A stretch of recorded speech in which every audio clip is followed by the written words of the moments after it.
Welcome to the BIBA Pod, where we are discussing current insurance industry challenges ahead of our conference 2023. The conference theme is Rising to the Challenge, and we'll be interviewing insurance professionals about how they personally are rising to the challenge and how we as an industry are too. Andrew, thank you very much for joining me today on BIBA Pod. We're talking about regulation. I'm sure I'm going to learn lots and lots from you. But before we jump into it, do you want to introduce yourself, who you are and what you do? Yeah, certainly, yeah. I am Andrew Gibbons. I'm the Managing Director of Owen Financial Services. We're a small to medium-sized broker based up in the city of Liverpool. The business specialises in property lines and legal indemnity insurance and other types of general insurance. But in terms of my connection with BIBA, I was a chair of the Smaller Brokers Advisory Board for 7 years, and also represented BIBA on the main board for about 7 years. I still have an involvement though, because I had to retire a couple of years ago on rotation, and I still chair the industry claims working group and have done for probably about 5 or 6 years now. But that's still going strong. So a fabulous person to have on the BIBA Pod and to talk all things regulation with. I'll leave you to decide and the audience to decide afterwards, and possibly even the FCA, depending on some of the answers. So this might be my last official engagement on behalf of BIBA or whoever. Oh, wonderful, wonderful, wonderful. Okay, let's start with quite an open conversation, but something that I hear a lot in my day-to-day conversations, particularly doing a lot of podcasting. People often see regulation as quite a separate function. Talk to me about why that's not correct. How does regulation influence other business areas, perhaps in ways that we might not fully comprehend, but should? Yeah, sure. I think when we were first introduced to the FCA or then they were the FSA, back in 2005, we spent as an industry about 12 to 18 months getting to know what the FCA were about. So I'll call them the FCA because that's their current name, of course. And it was a real eye opener, because we used to go to these training courses, and I remember the guy now. It was a guy called John Derry Collins, who worked for one of the compliance consultants who were introduced to us by AXA Insurance, and we used to go to these training courses once every 2 or 3 weeks to hear about this regulator that was going to come in and how it would be in the future and so on. But the one thing that you realised from all of the training courses that we did over that period of time, regulation and rules were the bits that were just written down. And you found yourself in some of these courses speaking to other brokers, speaking to colleagues and going, well, we already do that. And I think the more time we spent in those courses, the more we realised that the regulation bit was the form filling in and the boxes that you tick when you interact with the regulator on a half yearly basis, and we're half yearly obviously because we're a small to medium sized firm. So in terms of the reports that you send them, in terms of the consultations that they ask us to complete on a reasonably regular basis, but actually the regulation itself was about what was going on in the business on a day-to-day basis. And you realise more and more as you went through these training courses that regulation is more about culture, the culture within the business, how you interact with your customers, how you sell products, how you administer products, and the types of products that you introduce your clients to. That's always been the case. That the regulator can't reinvent that. That's how insurance business has been transacted back to the 1800s. I would suggest that perhaps in the past the industry didn't document quite as well some of the things that it already did. And that's the biggest change, I suppose, from 2005 onwards. You have to demonstrate how you operate as a business and demonstrate the culture that's within your business. I'd liken it to when you were back at school and the maths teacher would ask you the answer to a sum, and you'd tell her, 2 and 2 equals 4. and then she'd go, well, actually, no, you need to show me the workings out. I need to know how you've got to that answer. And I suppose that in a nutshell is what the regulator is attempting to do. So when you say attempting, and I've picked up some of the terminology you're using, box ticking, form filling, how successful, in your opinion, is the regulator at documenting or getting brokers to document culture without going too far in terms of paper filling? Yeah, I think there's two parts to that, and I don't wish to come across as being flippant in terms of using phrases like box ticking and documenting. I think brokers generally now do record what goes on. I mean, you can see in the cupboards behind me, these are the compliance cupboards. We've got a black box in there which gives us details of what our important documents are, such as our client money audits and our regulatory papers and the basis of regulation. We've got treating customers fairly folders. We've got our Gabriel reports in there. We've got other areas. We've got our complaints logs. We've got our rule breach registers. They're all in there. That's how we document the official bits, but we also have a system that we use. I mean, we use Acturis, other insurance brokers use other systems, but the systems that we use these days help us to document and keep our files together in such a way that it's easy to read what happened in a particular client transaction. And you can have as many cupboards like that as you need, but it's actually the bit that's in front of me that's the important bit. How did you interact with your client? How did the sale go?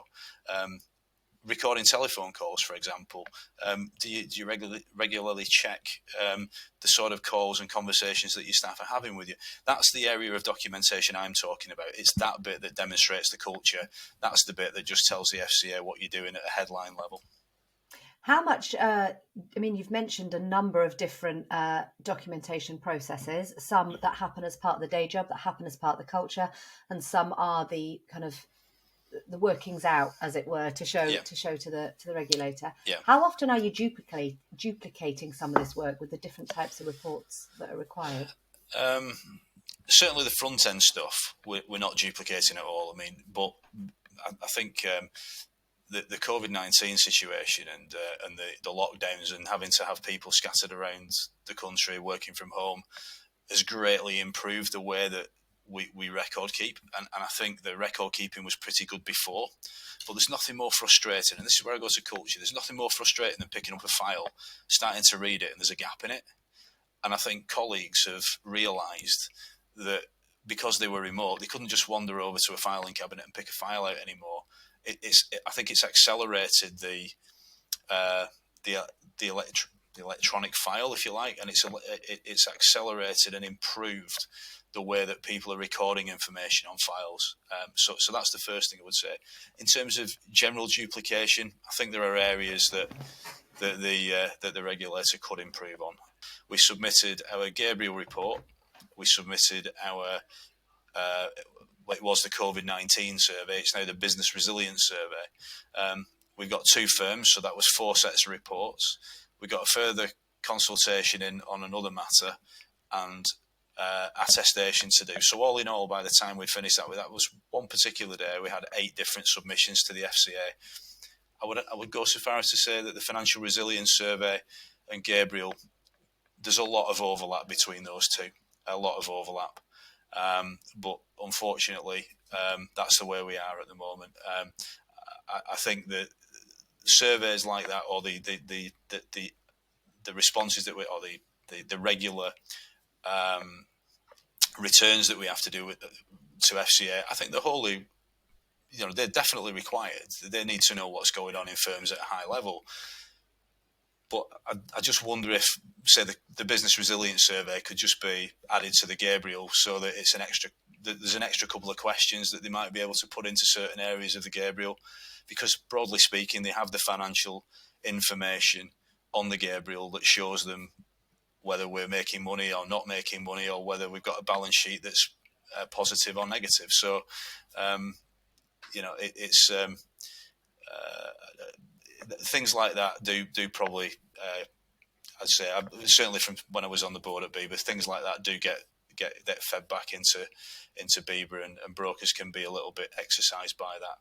And as well, the business resilience survey doesn't actually run in true quarters; it runs outside quarters. And in, back during COVID, while we were still locked down, we actually missed a month.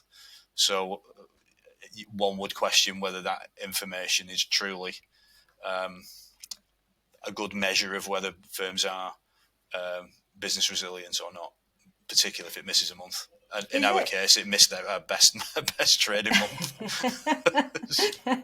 Is it a case of the reason this sort of duplication, and we're talking very specifically about the resilience survey and the Gabriel reporting, is that a product of how quickly the times, the needs that sort of sprung up over the last kind of 3 years, and is something that perhaps is being looked at, will be looked at, or is this something you've seen before and needs a bit more thought into it? No, I think, first of all, I think the word unprecedented has been used many times, hasn't it, over the COVID-19 pandemic, and I think we were all in a situation that we hadn't ever seen this before. We didn't know at a time. We almost sort of take it for granted now that we've got vaccinations, that we saw an end to lockdowns and business stability returning and so on and so forth. But if you look back when that particular business resilience survey came out, I don't think any of us knew how long it was going to be before we were going to get back to anything like normality, because there were wheels within wheels even then, because we had a situation where the south of England was pretty much working as normal, and I'm from Bolton in Greater Manchester, and we couldn't even travel to Liverpool because of, we were locked down for pretty much 11 months. So you had different things going on in different parts of the country. I think I accept that the regulator needed to test the water and find out what was going on. Maybe they panicked a little bit and they got something out as quickly as they could, and it did the job at the time. But maybe it was overtime, and now there's a bit more time to reflect, and maybe it could be looked at and could be improved a little bit to give the regulator the data that they want, and brokers a little bit less in terms of administration in putting it together. Because look, we accept Gabriel is part of our routine now. Just tag it onto the Gabriel, or ask a couple of different questions in the Gabriel maybe, and it's all about innovation. Insurance broking and insurance generally is all about innovation. Just look at some of the things that have done well. Regulation should be about innovation as well. How can they innovate to become a more proportionate and directed regulator to facilitate the market rather than stall it? And I'm not saying that particular questionnaire stalls the market, but as an overview, they're there to ensure that the market works well, and things like that are they're the generic red tape that people say slow things down. Yeah, absolutely. Tell me, slightly different but absolutely related to the culture / red tape, or proving of, I don't really know how to phrase it, but in terms of the consumer duty, yes, and I'm thinking in your position of chair of BIBA Claims Working Group, are insurers meeting the good outcomes of the consumer duty when dealing with claims? Blimey, talk about being put on the spot. This is the point at which I don't know if I can tell you an anecdote about where the Claims Working Group came from. The Claims Working Group came about. It started in between the two pieces of work that the FCA did quite a few years ago into the effectiveness of claims. They did a thematic review into personal lines claims, which was later followed up with a thematic review into commercial lines claims. And Graham Trudgill would probably smile when he knows what I'm going to say next if he's watching this podcast. That Graham went on TV and he recounted the results of a survey that was done by BIBA that they do with the members on a fairly regular basis, and it basically suggested that the let's say the effectiveness of insurers in settling claims had taken a bit of a nosedive, and that was results of a survey when compared to a survey done a year or 2 years earlier. This was on national TV, and there was an absolute uproar, and there was all sorts of contra stories in the press about insurers obviously defending their position, and I suppose to a certain extent rightly so. But it actually prompted the industry to sort of sit down and get together and say, well, is there a better way of actually communicating this? And that's where the claims working group came from, and we set up the group to look at the interaction that there was going to be with the commercial claims review that the FCA were carrying out. We were there to look at the customer journey. Could we improve the customer journey? And also, could we improve the image of the industry in relation to claims? Because you never see any positive stories about claims in the press. And back in the time that I'm talking about, all you saw was David Cameron stood next to the Thames in his barber jacket and his green wellies, telling people that this was unacceptable and that the industry needed to get this sorted out and get people back into the properties. Well, being critical of Mr. Cameron at the time, everybody knows who's in the industry that it takes 6 months or so to dry out a property that's been severely flooded before you can actually move people back in and all the rest of it. But that's not the soundbite that the public take away from that. So we felt that we had a job to try as an industry to win the hearts and minds. So we've got the regulatory function, we've got the hearts and minds, and we've got the customer journey. That group's been meeting with all the stakeholders, adjusters, assessors, insurers at a senior level, and I mean director level, or claims executive level, and brokers. Anybody who's in that chain. Scylla, a part of that. And one of the first pieces of work that we did was on why claims are actually turned down. And we got the insurers to look at this, and AXA in particular did a piece of work, and they realised that less than 1% of claims are turned down, less than 1%. And when you then broke down the 1%, you found that it may be in relation to a property claim, it may be something to do with lack of maintenance on a flat roof. If it was a vehicle claim, it's because somebody had left the keys in the car. And we started to look at why people were having claims turned down. So what did they do? We produced a set of guides that came out of that particular group that looks at the reasons why claims were being turned down, and we looked to try and improve the amount of knowledge there was from within the buying public as to what mitigation they could put in place to try and help them in the event that they did unfortunately have a claim. And we think that did do some good from the policyholder's perspective, because everybody, if a claim's turned down, immediately goes, oh, it's the insurer's fault, never get any claims paid. Well, it's not always the case. There are some fairly, how can I put this gently, there can be some fairly erratic behaviour of customers at certain times, and without finger pointing, we've got to try and educate people into understanding what they can do and what they can't do, and what they should expect their insurer to pay and what they shouldn't. So that's a long-winded anecdote of how the claims working group came together and the sort of work we do. But certainly from my position here as a broker working on a day-to-day, I would have to say insurers do not generally look to turn claims down. It can sometimes be quite difficult to get them to pay it, but the intention is that insurers want to pay claims, because actually if they don't pay claims, then the whole business model falls apart, as does to a certain extent society, because insurance underpins everything within our society. What I think is really interesting, because it's a theme that crops up again and again and again in my day-to-day life, and it's this education piece. So before I had anything to do with the insurance industry, I had very little idea of quite how pivotal the insurance industry is to the global economy. Very little idea. And the more people I've spoken to, the more I've got involved, the more I'm astounded that this is not something almost that you're taught from a young age.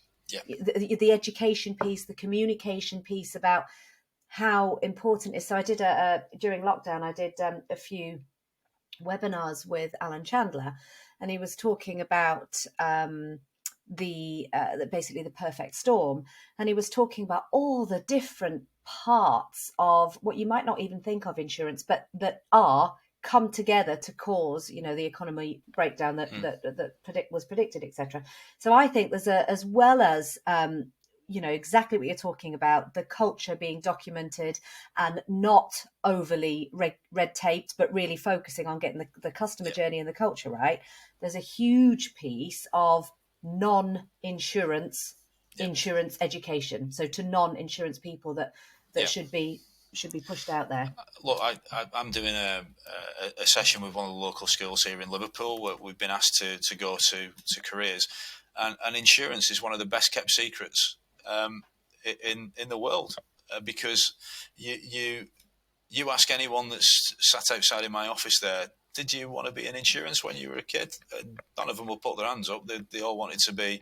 Well, I'm one of the people who couldn't get in to do the banking job. I was rejected by the banks, but was still keen to do something in finance.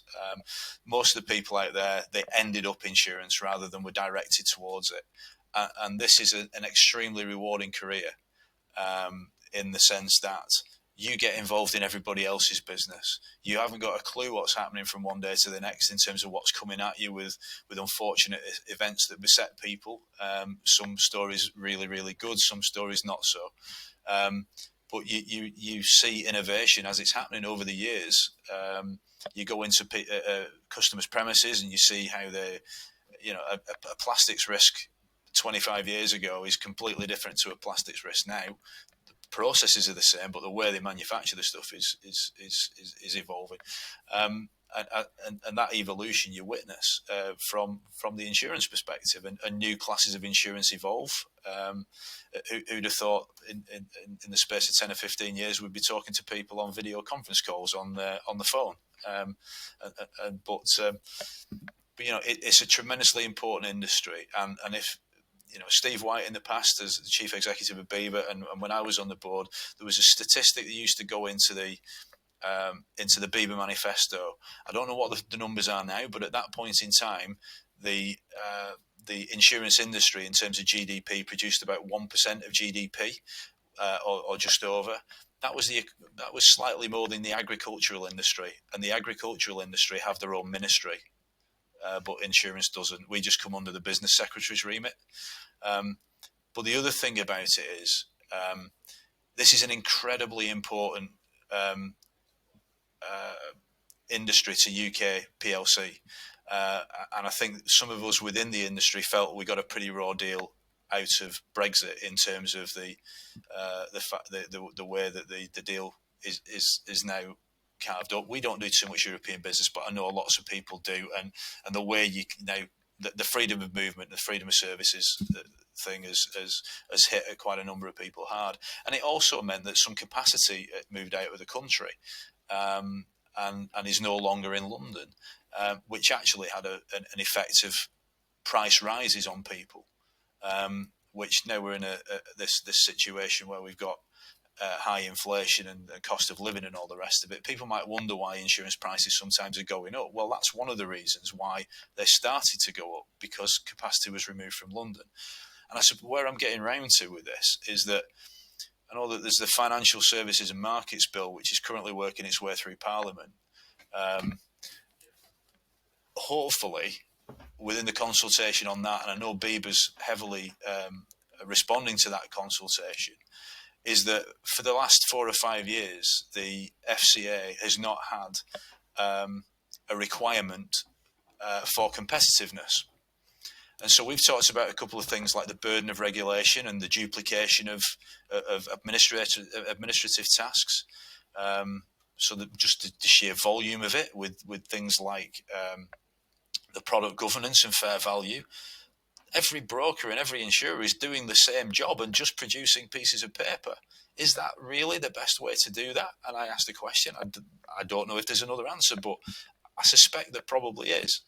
But that international competitiveness is extremely important, because if you go back a few years when the FCA did have an international competitiveness requirement, they were looking at the CAS 5 rules and looking to change the CAS 5 rules. And I believe at the time it was the longest consultation the FCA ever did.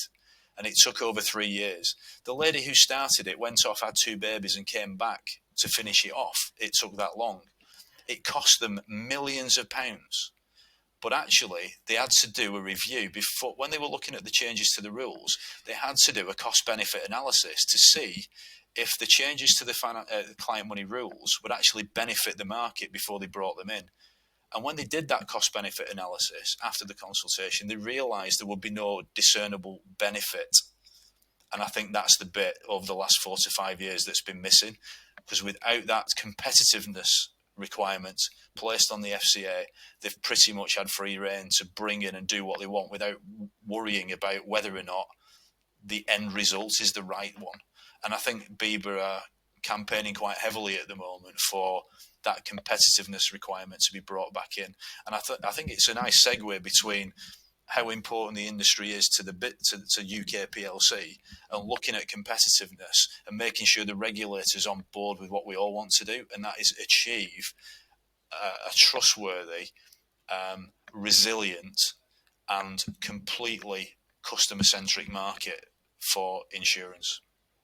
Absolutely. And there's a lot of changes, and I assume regulation impact this as well, in the industry when we're talking about InsurTech. What InsurTech's about is improving distribution and making the product accessible in a compliant way.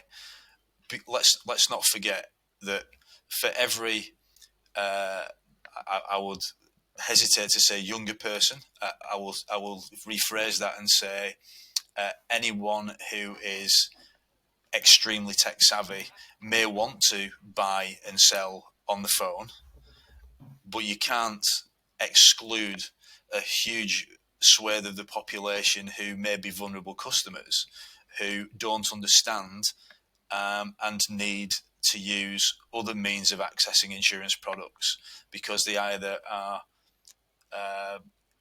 I don't know what the phrase is. Is it tech poor? They don't have access to the internet, can't use it, find difficulty using it, can't understand it. In fact, my mum unfortunately had a stroke in July of last year, and I think she would find it very, very difficult. She uses a mobile phone, she uses internet banking and all the rest of it. But I think she find it very, very difficult to buy an insurance product online just because it's it's hard. So I am all for making sure that InsurTech has its day, and that's the only way we manage to advance the industry. But we can't leave behind a vast swathe of the population who may not be capable or have access to the tech that that we're aware of. You would never know that my mum had necessarily had the unfortunate event that she had in July. But the point is, maybe she's not as sharp as she was beforehand, and all that. The way that you propose for insurance online is not necessarily suited to everybody, and I think that's the point I make. I think you're absolutely right. I did a BIBA Pod recording. The episode will be coming out shortly. And we were talking about the social element of ESG, and I learned things that I didn't know. I was talking to Johnny, and he was talking about people who have autism, for example, struggle with certain colour palette of websites. Yeah. I didn't know that, and I have an autistic daughter. Right. Your mum had a stroke last year. I had a stroke in January last year, and I lost my left side and ability to speak. And sometimes I still forget words, or I just need to speak to somebody to go, have I understood this right? Yeah. So I completely agree with you. I think there's some great work coming. I think it'll probably require more innovation on the regulator's part, because we don't even know how technology's taking over. I think it's brilliant. Similar, not dissimilar question for you. And it might be technology, it might be culture, it might be paper. What do you think is the biggest challenge currently in regulation? Yeah. Can I just pick you up on something you said? Please do. You just said, "Have I understood?" That's the biggest question the regulator is concerned about in relation to the insurance buying population. Does the person who's buying your product understand? And that's an important dynamic, because it's not only do we have to make sure that we've explained it correctly. I think the customer has to take the time to read it and understand it, because you can feed information. I think Andrew Bailey, the current Bank of England head of the Bank of England, used to be the head of the FCA, and he used to come and do talks, and he'd usually wave his iPhone in front of you and show you the fact that whenever you update your terms and conditions on your iPhone, we all just go dink, yeah. And that is exactly the problem that we still have in the industry. That the customer doesn't take the time to understand what they bought sometimes, and it can create that confusion that we talked about earlier in the podcast in relation to claims. I think, but sort of jumping forward now and going back and trying to answer the question that you've just asked. Barriers to entry, I think, are one of the biggest issues that we've got at the moment. One of the biggest challenges we've got. I think the FCA staff, like many others in public sector life at the moment, are a little disgruntled, and they've got a shortage of staff at the FCA. We've known that for some time. We recently did a management buyout that completed in April of last year, and it took over 6 months to get the authorisation through.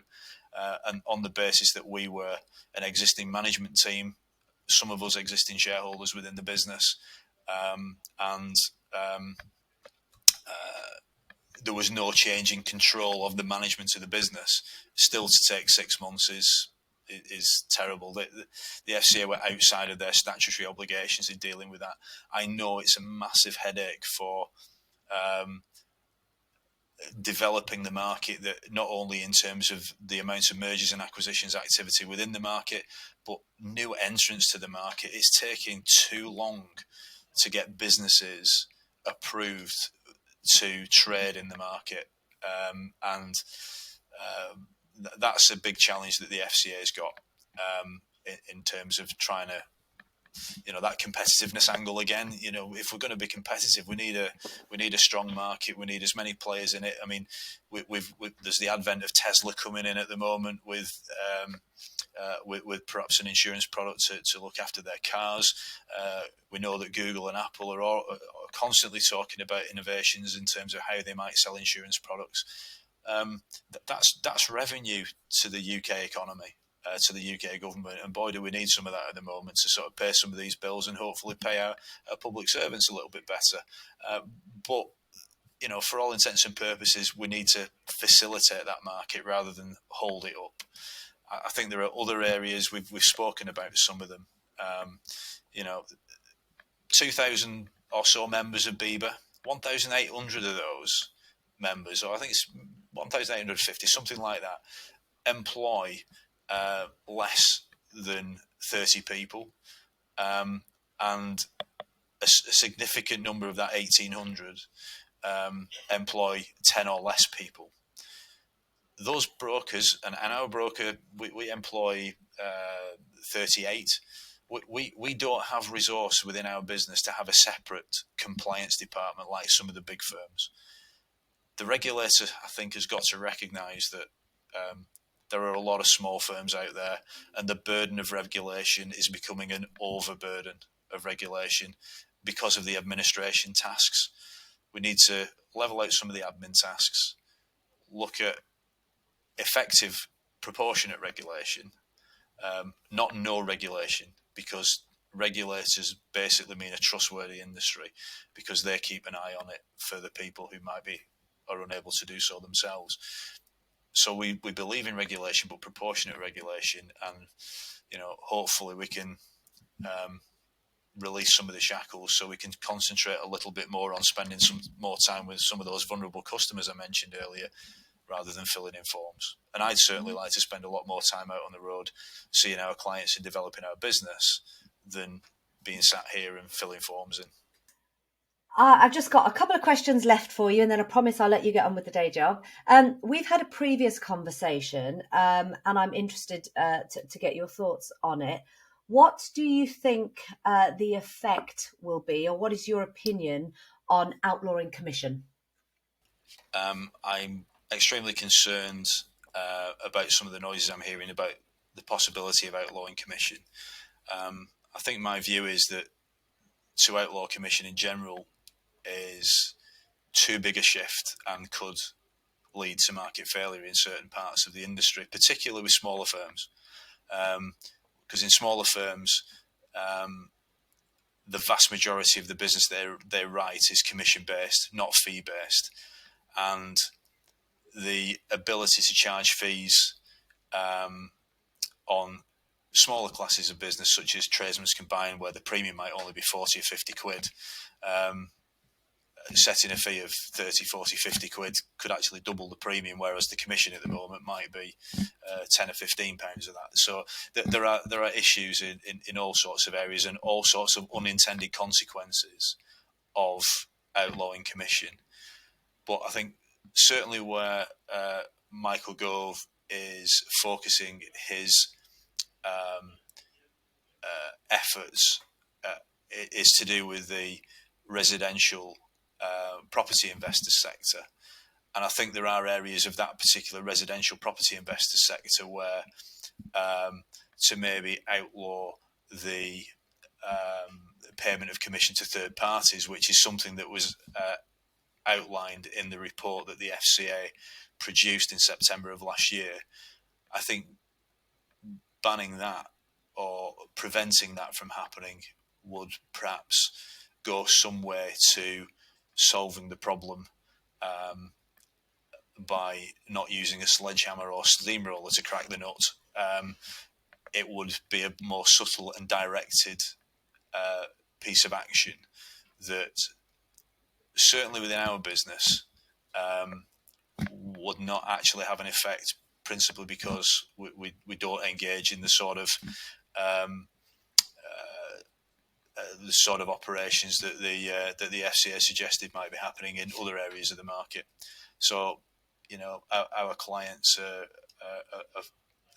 predominantly in the commercial sector, and we're aware of what has happened in that sector as well. But certainly in the last 10 years or so, that sector of the market has been quite candid. They want their properties to be as competitive as possible, because ultimately there's a tenant on the other end of the transaction. They want everything to be transparent. They want everything to be above board. I think the residential sector needs to catch up with what's happened in the commercial sector, certainly with the blue chip companies that we deal with. Absolutely. Andrew, this has been a fascinating podcast for me. I've learnt a lot. I think you're a very knowledgeable person, and I'm really grateful for you sharing your time with me. I've got one final thing for you. So we've talked about some of the challenges around regulation. What sort of top golden nugget thing would you like to see the FCA doing to help brokers with the amount of regulations? And we've touched on this, but just as a final sign off, what would you like to see happen? I think most of the outcome stuff we can deal with, and we totally understand there's a clear direction of where the FCA wants us to go in terms of being customer focused and customer centric, and getting the right outcome for the customer. I think in the short term, if my colleague was sat here now, and it's my colleague who's currently doing the product governance and fair value stuff, the fact that administrative task needs to be done every year with the 240 or 250 insurers with whom we deal, and the insurers have got to do their administration as well on top of that. And if you multiply that up by just the 2,000 brokers in BIBA, you can sort of guess how much paper or emails, or how many emails are flying around to basically complete what is a paper exercise of something that's factual, and what is factual is what's on the client file. The sale, the process of going through that sale is all documented. The details of the product that we're offering to our customer is all documented. And I just think if there's a better way of easing that burden, and I would sort of speak for insurers as well. We have a lot of interaction with some of the national advisory groups that I'm on. If we could ease that administrative burden on insurers and brokers alike, if we can find a better way, that gives us a little bit more time to do what we all would prefer to be doing, and that's spending time with the customers, actually dealing with the concerns that they may have, and improving that sales process itself rather than filling the forms in or taking on somebody else to fill the forms in. If that's the biggest question that I would have of the FCA, can we look at the red tape? Can we look at the Gabriel and the form filling in on that side, and the product governance, the admin burden?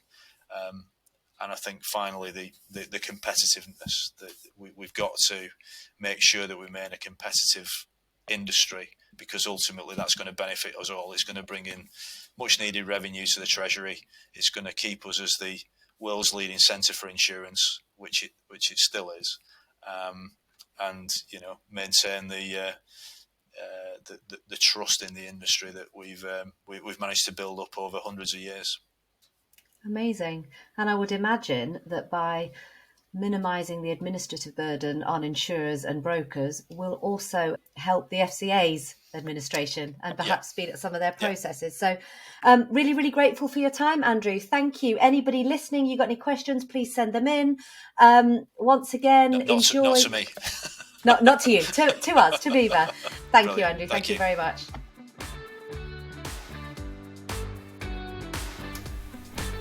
We hope you enjoyed this episode. If you want to hear more, click the subscribe button on your chosen streaming platform and follow us on our socials, including YouTube. We hope to see you at the conference in Manchester on the 10th and the 11th of May.